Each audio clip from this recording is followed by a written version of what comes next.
Hello, everyone. I want to make a short video that's fell on my heart and got on my mind, and I want to share it with you. I got to thinking about how we count things, how we determine things. And so let me get started. I'm going to be in uh, Romans 8:16 through 18 at the first in the King James Version of the Bible. Maybe this will make it clear. It said, "The Spirit itself beareth witness with our spirit that we are the children of God. And if children, then heirs, heirs of God, and joint heirs with Christ, if so be that we suffer with him, that we may also be glorified together.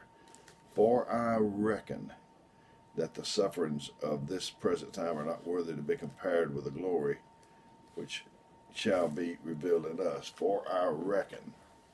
At first, it just seemed like that's a method of talk, like we do in us around here. We say, I reckon not, or whatever.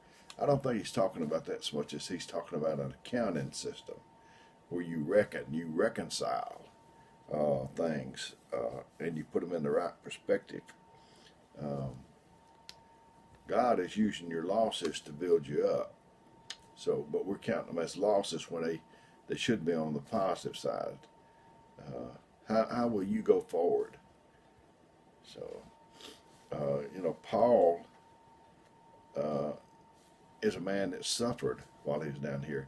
He didn't get his stories like I do, a lot of them. I mean, I do tell personal stories, but uh, from a book or from someplace, or I heard he lived his stories, and they were personal stories. And it says, Acts 14:19 through 20 says, "And there came thither certain Jews from Antioch and Iconium, who persuaded the people, and having stoned Paul, drew him out of the city, supposing he had been dead. Howbeit, as the disciples stood round about him, he rose up and came into the city, and the next day he departed with Barnabas to Derbe." Uh, they stoned him, and he just jumped right back up. That's the way I feel entirely, is that if you get knocked down 7 times, get up at least 7 times. And so, as I said, for I reckon, that's a counting term. It depends on what you think about what's happening to you. That makes all the difference in the world. It's not so much as what's happening to you or what someone else thinks is happening to you. It's what your take is on what happens to you. Is it a liability or is it an asset? Where are you putting things? And that's the difference in people. Two people could go through the same thing, and one of them come out good, and the other one come out moaning and groaning.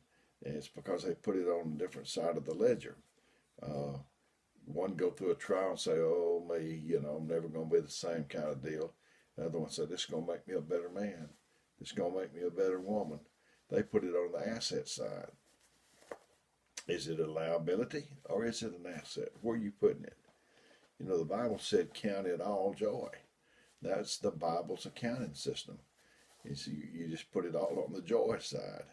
He said, James 1, 2, 2, and 3 said, "My brethren, count it all joy when you fall into diverse temptations." Oh, me. Well, we moan and groan, and we certainly don't count it all joy. I'm guilty too. Uh, Knowing this, that the trying of your faith worketh patience. Counting system. I know in school they taught me to count. It was difficult at first. Eight and multiplication and all that. 8 times 8 used to be difficult. It's easy now. So once you get to learning how to do the counting system, it gets easier. Um, if you can count to 10, you can count to 100, to 1,000. 1, 2, 3, 4, 5, 6, 8, 9, 10. Then you start over. 11. That's the one on the first level with another one to it. 11, 12, a 2 on the first system with a 1 in front of it. 11, 12, 13, and so on. Get to the next level, 21. Get to the next level, 31, and keep counting. And so if you can count to 10, you can count to 1,000. God's accounting system, God's math, it's different than man's math. I'm telling you. I'm here to tell you. Uh, in God, 1 plus 1 equals 1 sometimes. A man 1, a woman 1. It's not 2 when they join together, it's 1. Same with the church. You got no matter how many people, but when they come together as one, that's when the Lord blesses. Deposits and withdrawals. Uh, Maybe you're doing your math wrong there, or I've been doing my math wrong there. You cannot withdraw until you make deposits. So I know Brother Dewey Barrier. I think he died in '86. It's a long time ago, but I remember him, and I remember this sermon. He took a. He said that he liked. He said, "Get you a piece of paper," and he said he liked one with lines on it, and take it and divide it in the middle and go down the middle of the page. On the first side, you write what's going for you and what's going against you. He said, start with what's going for you. Write down that list. And he said, if you're not ashamed, then start on your list about what's going against you. You'll never make it to that side of the list if you're thinking in the right way. We have something happen to us. We think, well, this is not the time for me to go through this pain and this trial. Not now. But we don't get to pick the times, nor do we get to pick the trial. We don't get to pick the battles we're in. We don't get to pick the weapons we're going to use, or the weapons that's used against us, or the rocks that's thrown to hurt me. I heard about it, people throwing bricks at you, use them to build a foundation to build something else. And I love reading about Paul, because I know that it's just not a motivational speaker or preacher trying to get me motivated, but this is a man that has been through more than I'll ever go through. Paul did an audit in his head.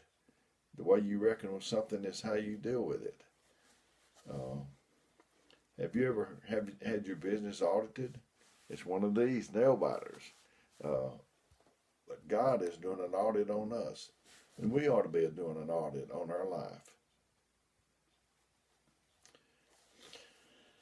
How you reckon determines whether you lay there and play dead or you'll get up and be victorious. How you reckon will determine whether you forgive or whether you'll have a feeling to get somebody that's went on with their life.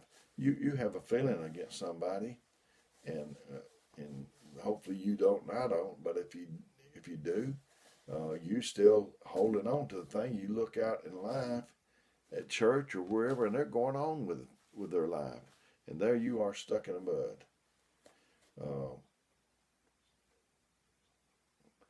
And is that worth it? No, it's not worth it. Suffering equals liabilities, but you can count some on the asset side. Is your faith stronger than your fear? I came here to tell you this morning that you can do whatever somebody else can do. I used to see those old children of God, the ones that I looked up to, and this is the way they did. And I thought, I'll never be able to do that. But if you keep after it, if you keep desiring it and want to do that way, I may not never be as good as they were at it, but I can be as good as I can be. I came to tell you that God is a God of profit. He doesn't want an unprofitable servant. I was talking about the audit. If God be for you, who can be against you? That tells where things line up. Weeping may endure for a night, but joy comes in the morning. Keep on counting till you get it right and you see a profit. If you keep on counting, and I tell you, I'm not through counting. Count it all up. Because the enemy will try to kill you with your own weapon.